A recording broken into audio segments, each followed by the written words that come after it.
it may seem a little strange to you. In some countries in Africa, they call it Heritage Day. And they put all the traditional outfits on, and they reminisce. As my brother Stevie say, they reminisce their past. And so it's somewhat, to our streaming church in Africa, it's somewhat like your Heritage Day, so that you can be connected. And so I'm going to get ready to release myself and take my seat. Two things before I do.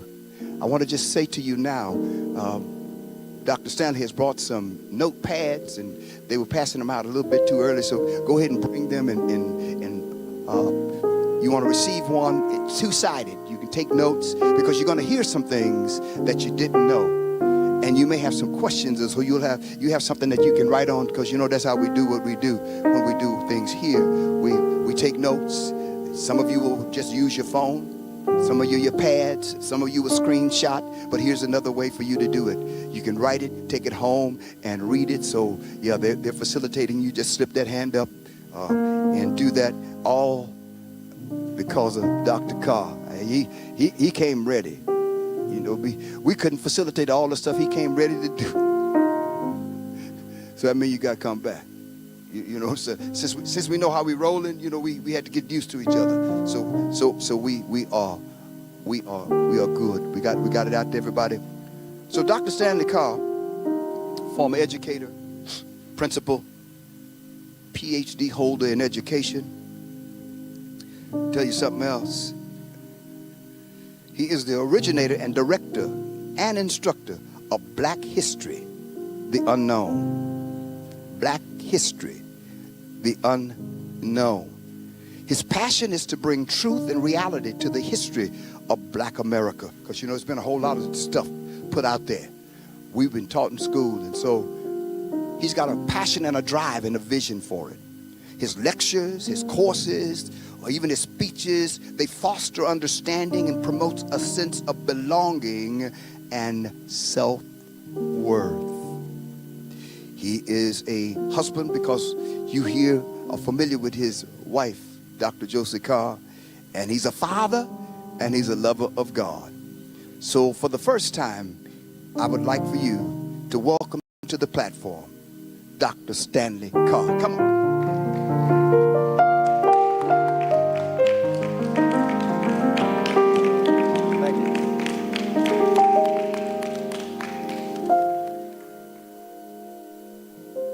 Good morning to everybody. Good morning. You may take a seat. So, I've been teaching Black history now maybe 4, maybe 5 years, and it seems the hardest part of teaching Black history is getting started. It's what to say at the beginning, and once it's kind of like riding a bicycle. Once you get started, you start flowing, and everything is great. So I'm kind of trying to get started here. I don't know all of what to say, but first thing I do need to say, I need to thank Pastor Dave and his wife for having me here, because this is a bold step. Believe it or not, this is a bold step for churches. See, because churches don't have a tendency to bring people in. I'm a teacher. I'm not an entertainer. I'm not a singer. I love to teach. And my Black people need to know about their history. We have been taught so many lies in our history books. You know those big, thick books that we used to carry, junior high and high school, the biggest books we had? Yeah, those books usually had 300, maybe 400 pages in it. You may find 1 or 2 of those pages with something affiliated with Blacks. So we all know about white history. We know about George Washington, Abraham Lincoln, and Thomas Jefferson and all that, but we know very little about us. And that's not an accident, that's intentional. See, because if you keep a people ignorant, ignorance simply means you don't know.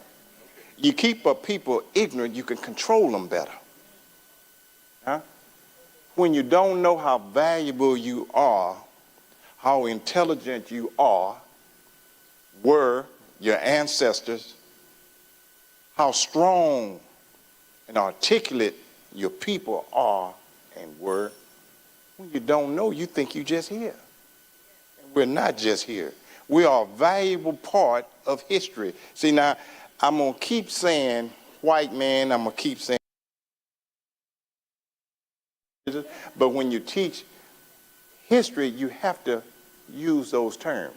So I don't want y'all thinking, boy, he keep on saying white man, black man, he must not like black. I had two white men to help me get involved in teaching black history. And believe it or not, young people, white folks know black history more than we know. You see, and they know black history because they know what we did and what we didn't do, and they don't want us to know.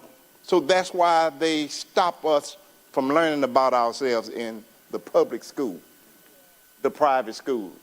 Because the white folks know, hey, you let these black folks know all the value that they did, not in just this country, in Europe, in South America, in the Caribbean islands. We built almost everything.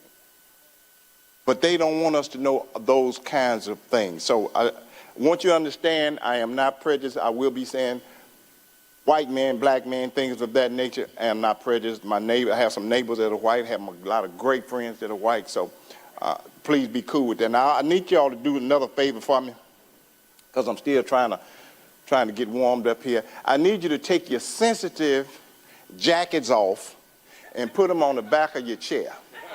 I need you to take those jackets off. Now, I'm serious.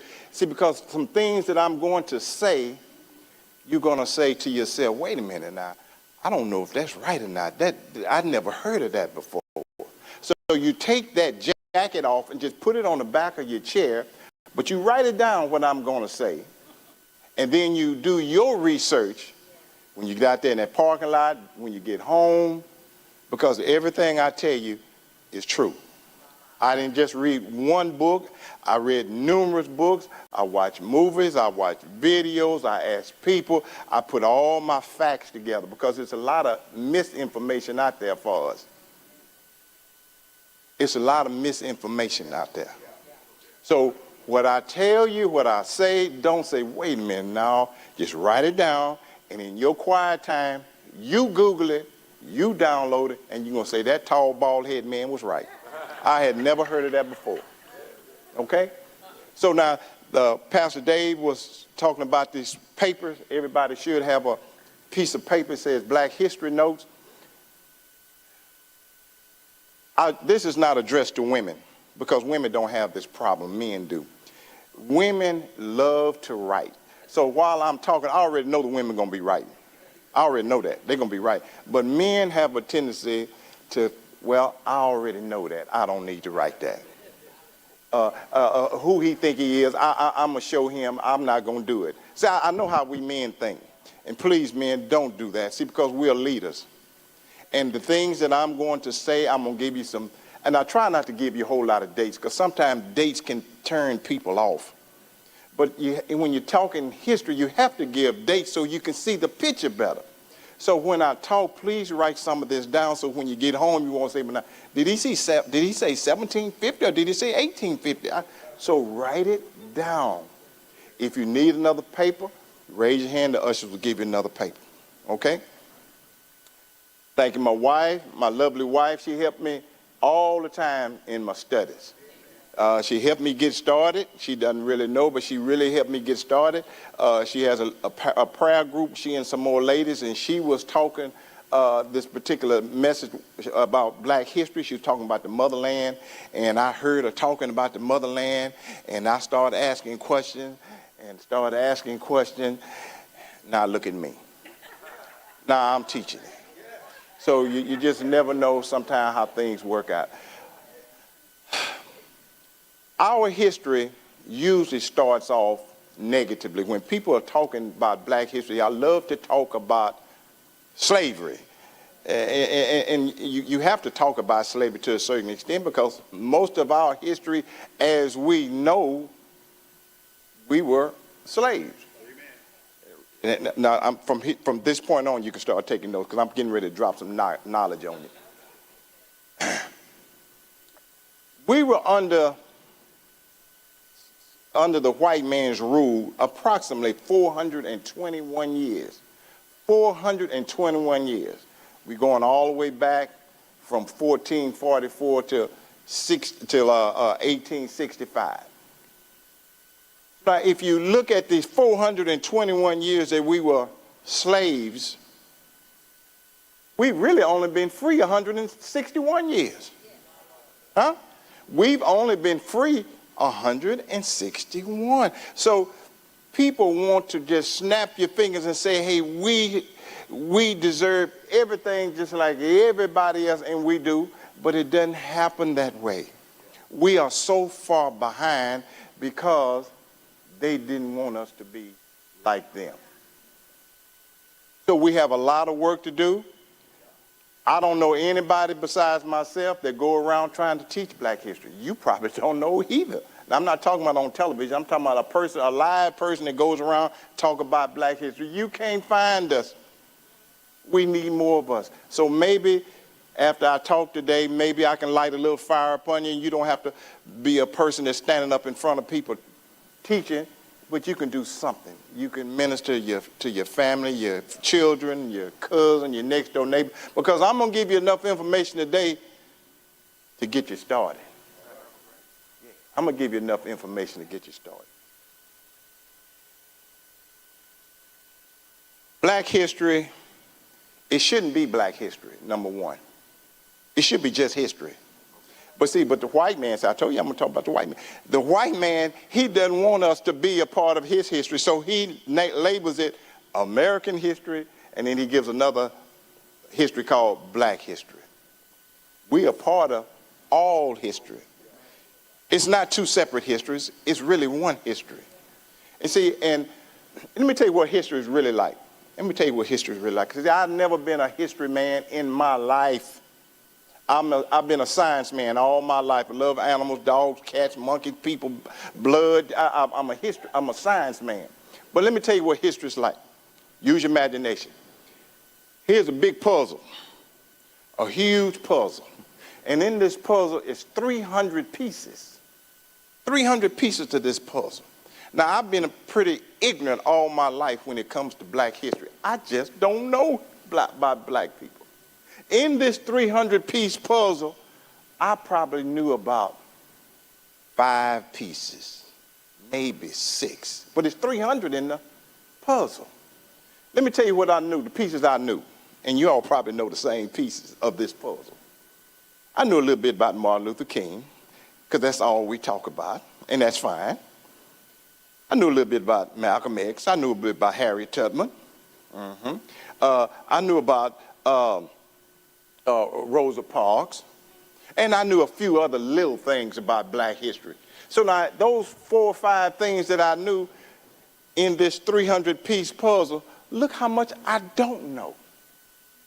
So now that's why people get turned off on history, because there's so much they don't know. It doesn't make sense because you don't know enough pieces.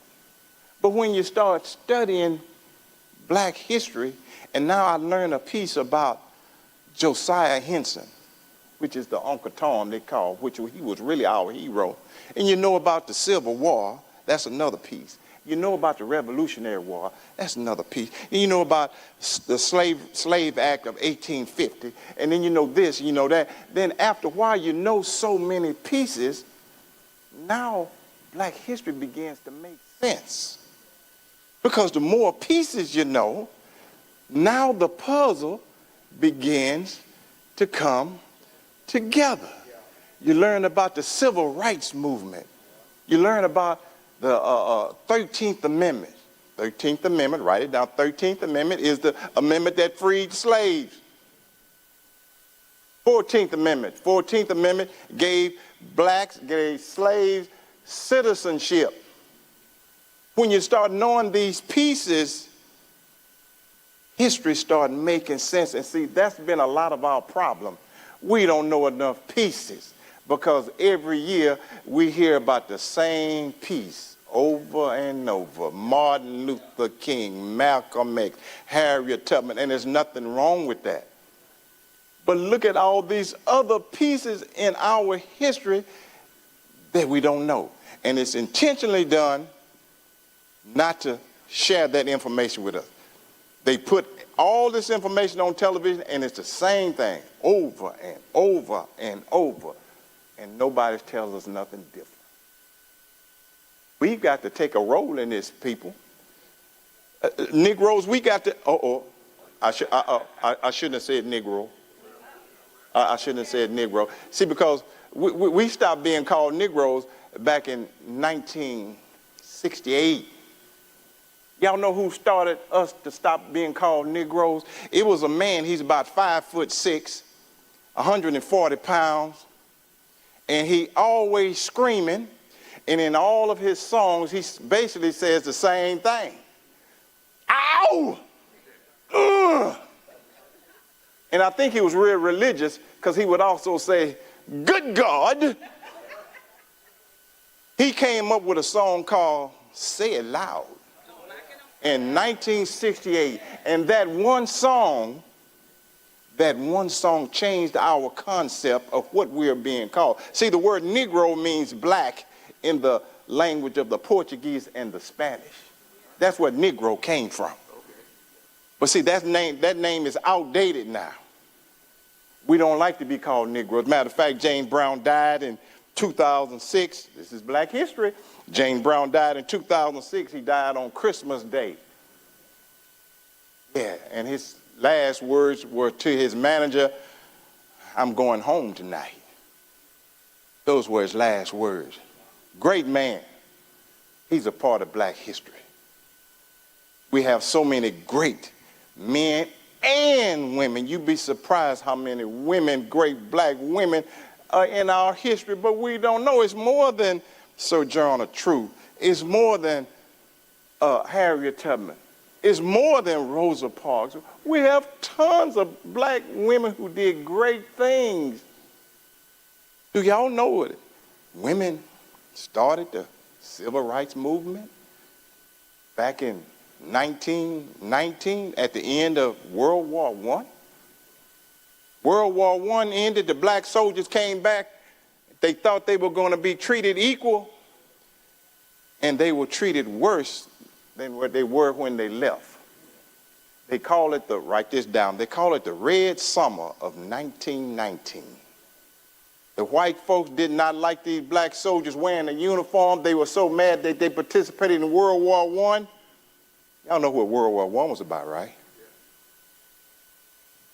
World War I was about Hitler trying to take over the world. See? And the United States knew what was going on, so Hitler trying to take that country, he gets stronger. He take that country, he gets stronger. So the United States say, look, we got to stop this man. So the United States jumped into the war. And when we jumped into the war, that was Hitler's biggest problem. He thought he could whoop the United States. He thought he could whoop Czechoslovakia. He thought he could whoop France all at one time. And that's why he lost. But anyway, the war was over in 1919. The Blacks came home, and they were disgusted. White folks hated them. The white folks killed them. In that particular summer throughout the country, they called it the Red Summer of 1919. They killed 800 Black men and women. And women got together and said, hey, wait a minute now, this is not right. Women got together and they formed committees, and communities got together, and they did this and they did that. And the Black man jumped on board, but the women started it. That was the beginning of the civil rights movement, which finally we got some justice in 1964 when Lyndon Johnson signed that bill, and then in 65 he signed the voting bill. It took a long time, but women started it. Let me tell you something else women started. Women start a whole lot of stuff. They do. They start a lot of stuff. When they would take these slaves from Africa, and I got to have a picture up there in a minute. They take these slaves from Africa and they bring them to America. Y'all heard of slave revolts? They had these fights on these ships to try to take over. See, now the males, the men, they would be down at the bottom of the ship, chained up. They can't do anything. But the women on the ship, they didn't chain the women up. They just put them in these big rooms and let the kids run around the ship and do all what they want to do. But the women were in these rooms, but the women were conspiring. They were planning. See, because women, They always doing something. And these women, they get loose and they would attack these white men on the ship, and they would do the best they could, and they would fight these men, and some of these women would sneak down there at the bottom of the ship and let some of those brothers loose, and they would take over the ship. See, but the history book's not going to tell you that. We had a lot of ships that had to make a U-turn and go back to Africa because we took over those ships, all because of women starting something. Y'all know women, but they always starting something. You know, women started that boycott in Montgomery, where blacks couldn't ride in front of the bus. See, a lot of people think Rosa Parks was an accident. That was not an accident. Rosa Parks worked for the NAACP. She was the secretary of the NAACP. See, all that was planned. See, they had another lady before Rosa Parks. Y'all don't know anything. Her name was Claudette. But that one didn't work out too well because she got pregnant. She wasn't married. So they said, well, no, we can't use her. So they got Rosa Parks, who was fair-skinned. They said, we need a fair-skinned sister, and that's going to kind of go over a little bit with the white folks when we plan this. So put Rosa Parks on there, and y'all kind of know what the story is on that. And when that blew up, all this was planned. They knew what was going to happen. The women always starting something.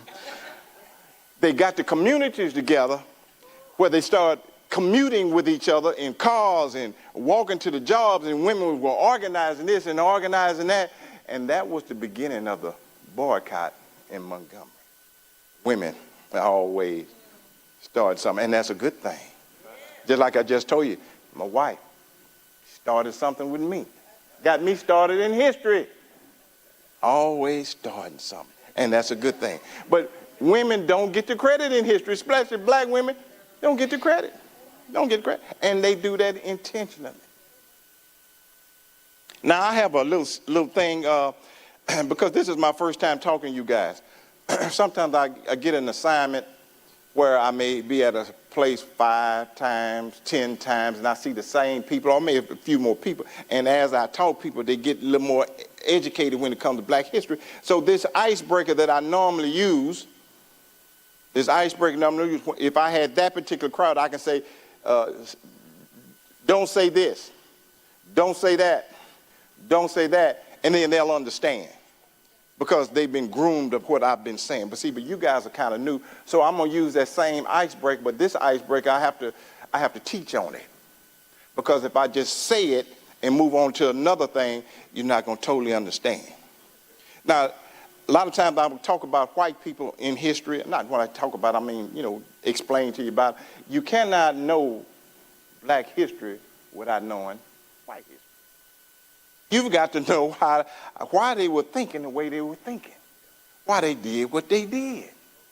We always talk about slavery. See, slavery, one thing about slavery, it's real simple. Why did they have slavery? Money. Slavery was about money.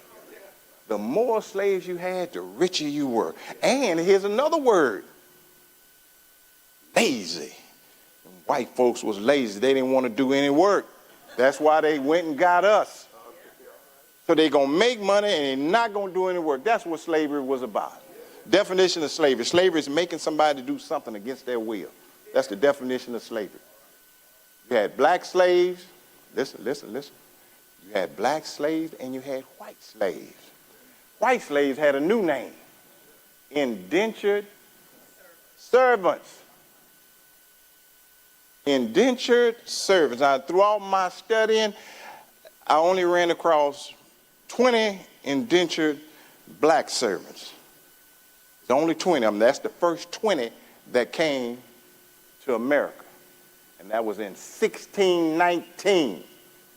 1619 was when the first, okay, now I have to be careful.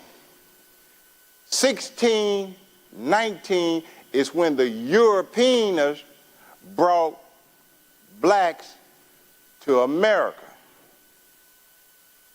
Now, I'm gonna have to kind of pause on that one right there. See, because those big, thick history books that you guys were carrying in junior high and high school, it was telling us the first time blacks came to America was in 1619. Not true. Black people were already in America. We first came. Now write this down, because I know some of y'all going to say, wait a minute, I ain't never heard of that. Black people first came to America in 1513. 1513. The first black to set foot on soil, a guy named was Juan Barricado. Barricado. Juan. He stepped foot on American soil in 1513. That's long before 1619. That's why I told you, I'm telling you all these dates. You got to write the dates down, you get confused. This guy came to Florida with the Spanish. He came with a guy named Ponce de Leon. This black guy was an explorer too. He didn't come as a slave. He was like one of them. But your history book not going to tell you that. Your history book going to tell you that when we first came, we were some jungle bunnies, hollering and screaming, half naked and ignorant. And that's not true. But anyway, let me get to my icebreaker. My icebreaker, the title of it is, I told them, put it up, Stop Saying. I know. Say, wait a minute, that doesn't make sense, Dr. Carr. Stop saying that. Do y'all have that here? Well, that guy got it right. Stop saying it. I'm not your regular teacher. I do little strange things, and I do strange things to get your attention and to get you to learn. Because that's all this is about, learning. That's all it's about, learning. All right, now, stop saying that. Y'all ready? Stop saying that Abraham Lincoln loved black people. Stop saying that. That's not true. In the beginning, got to write that down. That's not true. Abraham Lincoln did not like black people in the beginning. You got to put in the beginning at the end of that sentence. Abraham Lincoln is, according to history, Abraham Lincoln is the greatest man that ever lived on planet Earth next to Jesus Christ. He's the most popular man that ever lived. Martin Luther King, third. George Washington, fourth. It depends on what book you read. But any book that you read is going to have Jesus first, going to have Abraham Lincoln. Abraham Lincoln, listen, don't get mad at me. Abraham Lincoln was a white supremacist. And he said it many, many times. It's not a secret, but you're not going to find it in your history book and these big old books we were carrying. He said many times, I believe in white supremacy. Blacks and whites should not live together. Blacks and whites should not marry. He said, I am proud to be of the white race. I'm glad not to be of the black race. This is Abraham Lincoln talking. He didn't say it one time, he said it many times. He said it a lot of times in 1861 when he was running for office against a guy named Douglas. He said those kinds of things because he wanted to get the Southern votes. Because it's real rough down there in the southern part of the United States. It's rough. So to get those votes, you have to say certain things. Yeah. So he was saying those things, but he really meant it. Abraham Lincoln, smart man, a guy named Frederick Douglass. Y'all know Fred? Frederick Douglass. Frederick Douglass was also a good man. Frederick Douglass, he was born in February 1888. Do that again. Frederick Douglass was born in February. He was February 1888. I do that because don't nobody know what day he was born. But he was born in 1818, not 1888, 1818. Now he said, Frederick Douglass, I'm going to get back to Lincoln. I haven't forgotten my point. Frederick Douglass said he was born on the 14th. He only says that because his mother called him her little Valentine. Now she used to call him her little Valentine before they took him away as a little baby and sold him. So he says I was born February 14, 1818. But anyway, my point is this. Frederick Douglass said there's never been a greater man than Abraham Lincoln. Great man. Abraham Lincoln lived to be 56 years old, and 54 of those first years, he really didn't care nothing about black folks. He never really did anything for black people his first 54 years. Huh? He was a lawyer. You know what some of the things he used to do as a lawyer? He would go and find those slaves who ran to another state, and he would have to go to court to get those blacks to go back to their master, to continue being slaves. Lincoln was doing that kind of stuff. Yeah. Ended up being the greatest, one of the greatest men that ever lived. And he changed his tune because of Frederick Douglass. He was inviting Frederick Douglass to come to the White House, and they became H. Boone Coon. And Frederick Douglass gave him 3 real good ideas. He said, hey, man, these blacks need to fight in this Civil War, which was the biggest war ever in America. Ever. All wars put together was not bigger than the Civil War. Frederick Douglass said, look, you need to pay these black soldiers just like you pay these white soldiers. And the third thing Frederick Douglass told Abraham Lincoln, he said, look, man, make this war about slavery. Because, see, slavery was not what the Civil War was originally about. See, we don't know that because it's not in the history books.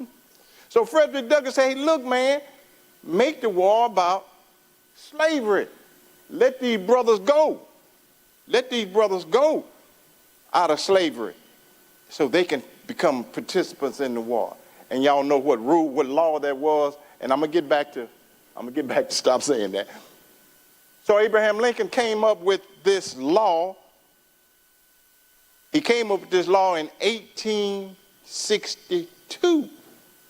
This law was called Emancipation Proclamation. Now look, I've been hearing the Emancipation Proclamation all my life, and I never really understood it. I mean, I'm walking around normal, looking like a normal person, and I don't know anything about the Emancipation Proclamation. Really, I don't know anything about black history, but I look normal like so many of us. But when I got to study Emancipation Proclamation, let me tell you what it, you want me to tell you what it's about? Real quick, because I teach simple. I don't teach complicated. Because things don't always have to be complicated. When you're a president, like Lincoln was, when you're a president, you can make your own law. See, y'all know Trump knows that too, see. See, when you're the president, you can make your own law in a time of war. In a time of war, you can make your own law if it's to benefit the country. So Abraham Lincoln came up with this law in 1862. Now the war is going on. The war started in 1861. The war is going on, and y'all, this is what Abraham Lincoln said. You know, good old Abe. Now he really was a good guy. He was pretty known for being honest too. Abraham Lincoln told those Southern people, he said, look, y'all can keep those slaves. Y'all can continue to beat them slaves and mistreat them. He said, I don't care. He said, but y'all got to join the Union. In other words, y'all got to come back to the North. See, the South is split. South split, North. So the South said, no, man, we ain't going to do none of that. So Lincoln said, hey, man, y'all come on back. Y'all can keep them slaves. I'll let you have them slaves. But y'all, we can't be divided. People in the South said, no, man, forget you, man. Forget you. We're going to get our own president. We get our own president. That president was Jefferson Davis. Y'all heard of him? Their brother and Jefferson Davis. So that was their president. So Abraham Lincoln came up with this law called what again? Emancipation Proclamation. What year was that?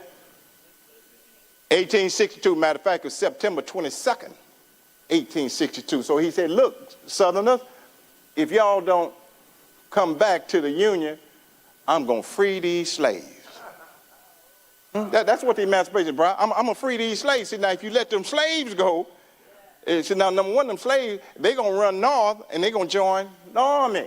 They're going to join the unions. Yes. You let those slaves go, now you don't have nobody to be in them cotton fields. You don't have nobody to be servants in your house.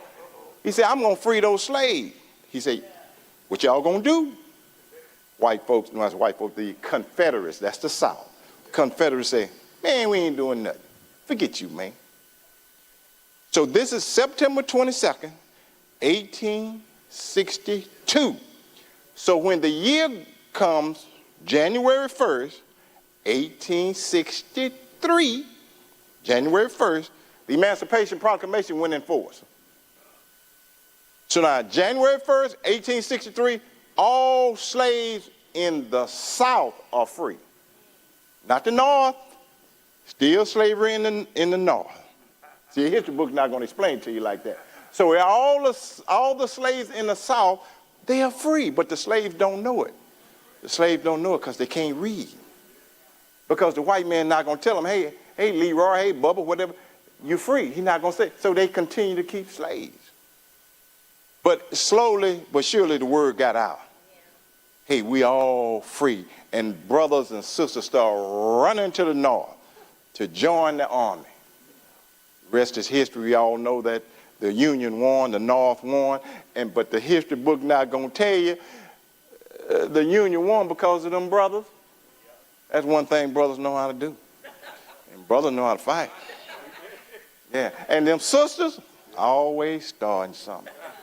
Them sisters played an active role too in the Civil War. They were nurses, they were cooks, they helped do all kinds of stuff. And the brothers was out there fighting and all that kind of stuff. But 200,000 brothers was in that Civil War, and you'll never see one of them in the history book. You'll never see a brother in the history book in a Union uniform. You'll never see it. On television, you see all these all these Civil War pictures. You'll never see a brother in a uniform because they don't want you to think we were there. We were there. We were there in the Revolutionary War. Well, Dr. Carl, what's the Revolutionary War? Yeah, y'all understand the Emancipation Proclamation? Y'all got that? You kind of understand? Okay.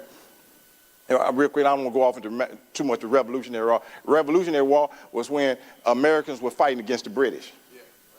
The British were trying to control everything in America.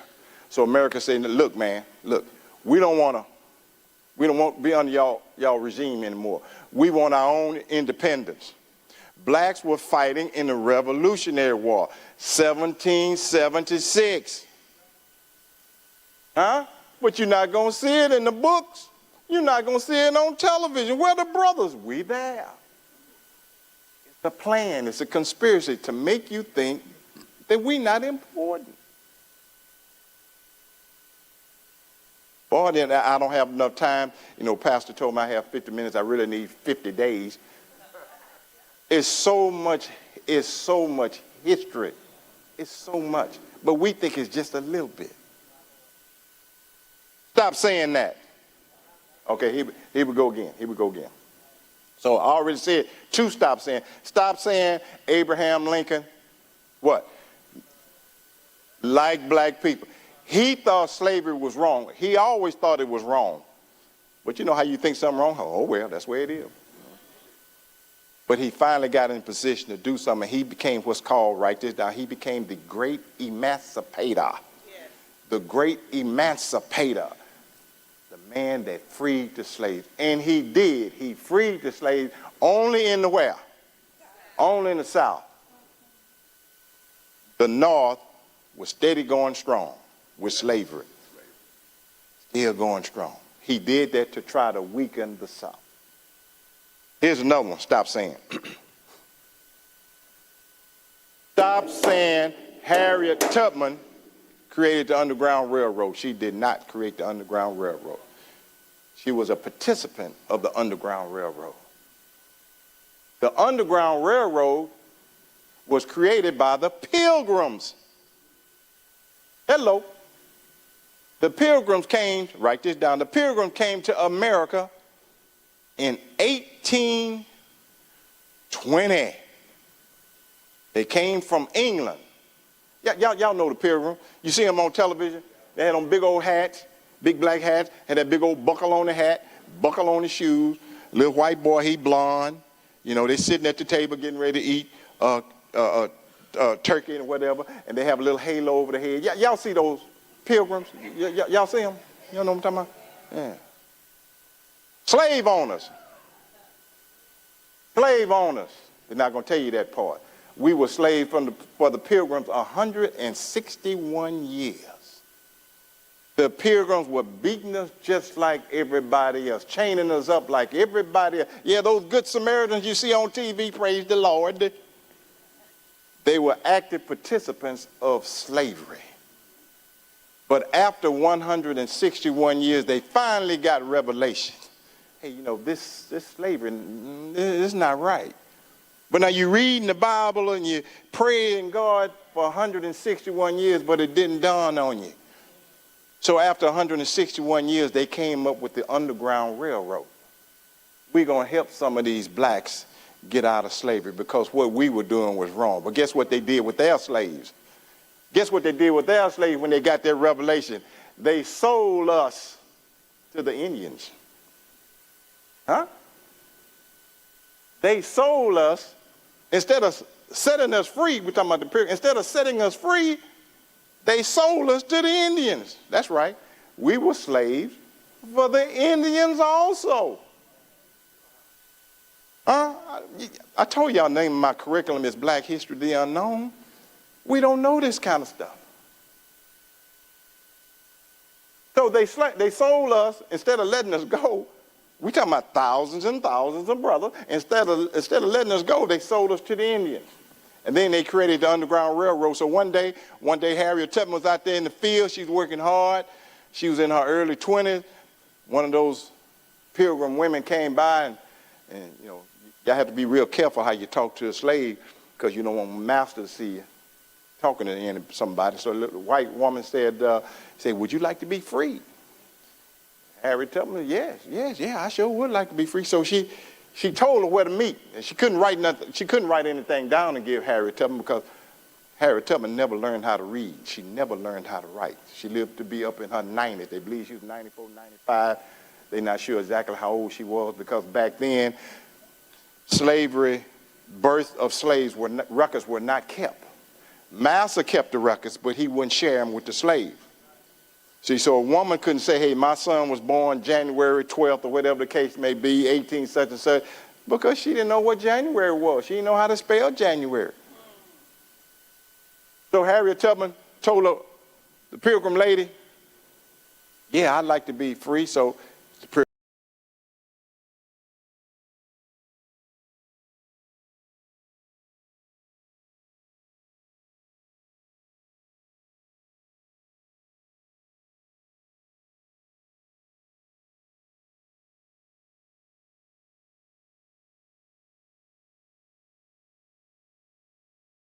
I don't think I'm going to do that to two of her brothers. See, because if you got caught trying to run away, you don't know what that white man going to do. Kill you. He may chop your foot off. He may castrate you. He may beat your mama in front of you. You don't know what he's going to do because he's going to do something evil. So them two brothers changed their mind. Harriet Tubman went to that particular house. The lady told her, good, you're here. Now you're going to go so many miles, so many north, west, whatever the case may be. Told her how to learn the direction based on the moss, how the moss, M-O-S-S, how the moss grows on the trees. You can tell what direction you're going, et cetera, et cetera. And she finally reached where she was going. Took some weeks, and she reached Philadelphia. Philadelphia at that time was a free state. So when she got to Philadelphia, she said, this is good. She stayed there a couple of years. She said, I got to go back. When she went back, she started working for the Underground Railroad. So she did not invent the Underground Railroad. She was a participant of it, and the Underground Railroad got her free. She went back and got her mother and her father, and she was going to get her husband, but her husband had remarried. So she kind of skipped over that brother. But anyway. I have another one. Stop saying, I have another one. Y'all ready for another one? Yeah. Stop saying black people owned slaves and they were beating slaves. Stop saying that. That's not true. You hear it all the time, and white folks love to throw that in your face. But by God, why are you mad at us? You guys had black people too, and they had slaves, and they were beating them also. That's not true. That's a lie. You did have some blacks that were slave owners. They invested their money. They became prosperous. They got their own property, their own plantation, and they did buy slaves. But the slaves that they bought were their mothers, they bought their fathers, they bought their children, they bought their wives. But you still have to label them as slaves. But when they worked for him, he wasn't no beating, wasn't no chains, wasn't no abuse. But he bought their freedom. He bought their friends, but mostly he bought their relatives. So yes, there were black slave owners, but they were not abusive like the white man was. Y'all hear that all the time, right? Stop saying that.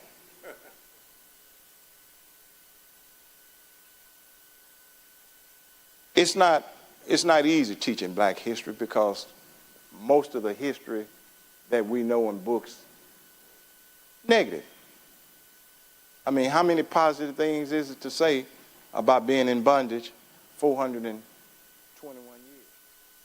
But there are some bright spots. There are some bright spots. Not many. So people would like to, and I do understand, some people say, well, man, you know, I don't like to hear about all that whipping and bloods and screaming and hollering. And I hate it too. But that's the way it is. And white folks want you to think that way. They want you to turn away from it. They don't want you to read about it. Because if you don't read about it, you're not going to know about it. And that's what they want. But then they'll give you their history. Read about these presidents of ours, your founding father. We want you to read about, you don't need to read about that slavery stuff. That's ugly. And some of us do that. I don't want to hear about it. I know some of it's crazy. Oh, but the history that they have given us to learn, now that's some crazy stuff. When you start studying black history and you know your black history and then you go back in these white history books, you say, what? This is crazy. Example. The first 18 presidents, out of the first 18 presidents, 15 of them were slave owners. Huh? The first 15 presidents were slave owners, beating the slaves, chaining the slaves, and they the president. And this is gonna curl your nose right here, partner. 6 out of those 18 presidents were fathering children from slaves. It wasn't just David, Thomas Jefferson, wasn't just Thomas Jefferson. The third president of the United States, Thomas Jefferson, write it down, third president of the United States in 1801. Y'all know about Sally Hemings. Had 6 kids from him. I'm going to say it. You're not going to like it. He raped the girl. He got the girl when she was 14. He was 44. On his way to his plantation, he pulled a wagon over. Y'all know the rest of the story. He pulled a wagon over. She's 14 and say it was consensual. Now this the president. Huh? Wow. Your founding father, he ain't no founding father of mine. Ain't no founding father of mine gonna do no crap like that. 6 kids, 4 of them reached adulthood, the other 2 passed at an early age. Sally Hemings. Wow. But now, the history books denied it for many years. No, he's not like that. Thomas Jefferson, he's not like that. He's not that kind of guy until DNA came. One thing, you can argue with a whole lot of stuff. You can argue with me, you can argue with Trump, but you can't argue with DNA. I got 5 minutes. God, I just got up here. Anyway, you can't argue with DNA. 6 of them had kids from slaves. George W. When you get home, look for this name, West Ford. West Ford. When you Google it when you get home, See who the father is. George Washington had sex with a slave named Venus. The books describe her as a fine, now I'm adding this part here. They describe her as a fine mamma jamma. She was if the Commodores were here, they say she's a brick. She was a looker. She was fair-skinned. She kind of looked like she was white, but she wasn't white. See, because back then, whatever your mother was, that's what you are. Your mother black, you black. Your mother white, you white. So she was a black woman.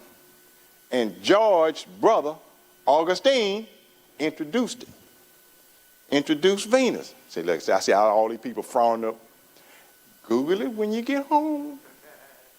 Name is West Ford. And introduced him to her. They kept sneaking off.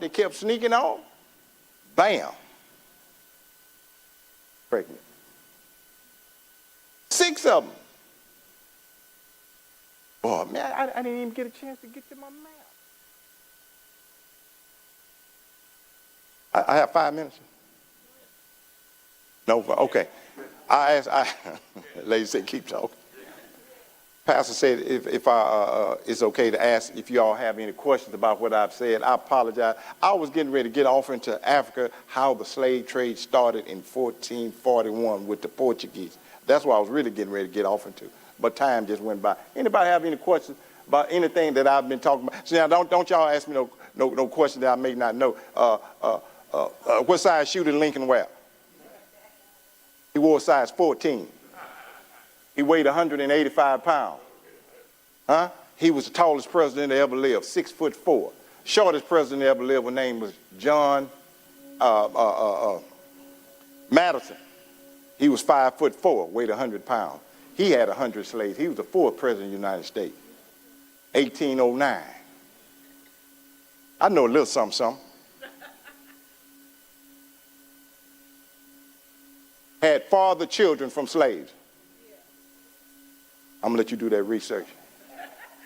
One of those presidents had 8. Huh? History book not gonna show you that. You see, them sisters back in those days, y'all know how them sisters built. They strong. They have them curves.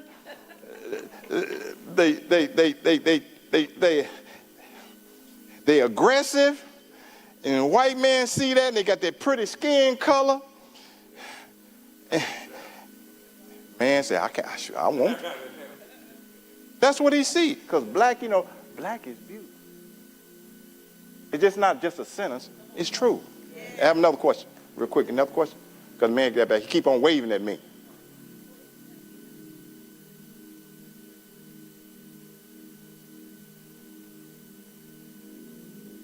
At the end of World War I.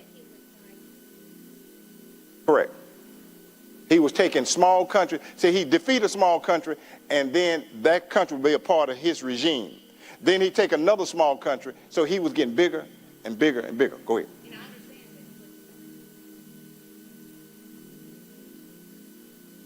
We got to stop Hitler. So we joined the World War I by helping the French. The French were getting ready to fall up under Hitler's regime. In other words, the French were losing. So the government sent black troops to France to fight up under their flag, not up under the United States flag. So the black soldiers who went to France, they were in French uniforms, fighting for the United States, but in French uniforms, fighting against the Germans.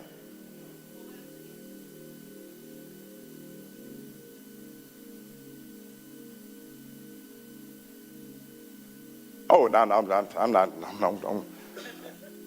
See, my studies, and I'm not trying to read them, my studies are from the beginning. I go off into when God created man, when he reached and got that dog saw, because when you get reaching there and get that dog saw, you come up with a dog man. So my studies is from the beginning. And I usually stop at 1965, 1968. That's where I draw my line. Anything above that, I'm really not studying that. You with me? 1968. Oh, you had another question?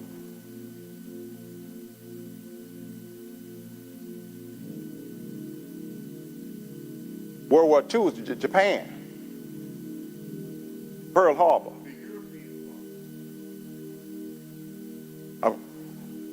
World War II was wounded. Could have been. It could have been. Not Hitler. Not.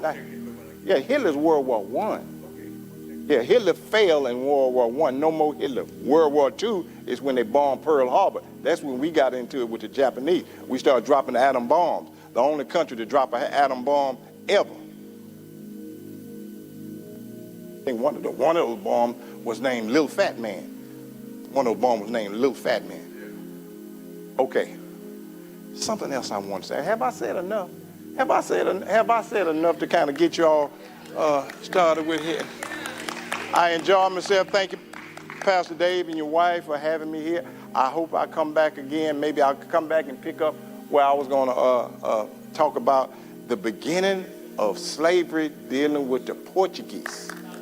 Oh, where? Back left. Yes, sir. Good question. I have so many stories. I have so many stories that I am going to compile a book probably next year or two, because I have so much information, and I'm going to put it together as a simple read for my people. Thank you. All right. What you think, Chief? Do I need to cut this off? Hey, you can cut him off. Show some love for Dr. Stanley, man.